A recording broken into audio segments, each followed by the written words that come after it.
What's up, it's Joe with OCDetailing, and I have 3 Model 3s behind me. On all these cars we performed a couple different services. The 2 performances on either side, the white and the gray one, we did full front end custom paint protection film installs. On all 3 of them we did chrome deletes, and then on these 2 we did window tint. So I just want to kind of walk you through some of the stuff we did to these, because this car right here came in with PPF already installed on it.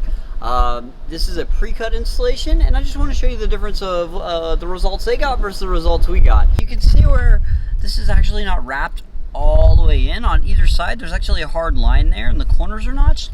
Now, there's nothing wrong with that being on an install. It's just, it doesn't look pretty, and over time dirt will build up on this line. You'll eventually have to trim this back more and more and more. Same thing all the way around here. There's a hard line that goes all the way around this, along with around the fog lights here and around the bottom of them. So you have this hard line here, and you know, this is somewhere where a lot of dirt gets in this panel, and it will push out here, and it'll eventually build up on this line, and it looks pretty bad, especially if this was a light colored car. That actually would show up really bad. Luckily this one's black, it's not going to show up too much. Or you can see the hard line that goes all the way around here, leaving this whole edge here exposed.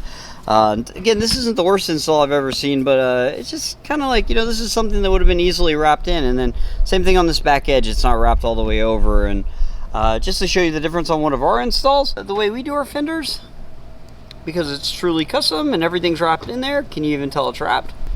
Where this is completely wrapped in on both sides, anywhere up here at all. And one more example of our install, which you can see on this white car here. Let's start by looking at this line here. So this one we literally just got done with, so there's a little bubble right there, but you can see everything's wrapped and tucked in. There's no hard line here. It's all tucked underneath the headlight. Same thing over here. It's all wrapped and tucked in. This is all wrapped and tucked in. If we had a line that went like this one does on that car, it would look really bad because it's white. As soon as the car got dirty, you'd be able to see that all the way around. Thanks for watching. I'm Joe with OCDetailing. Please subscribe for more videos.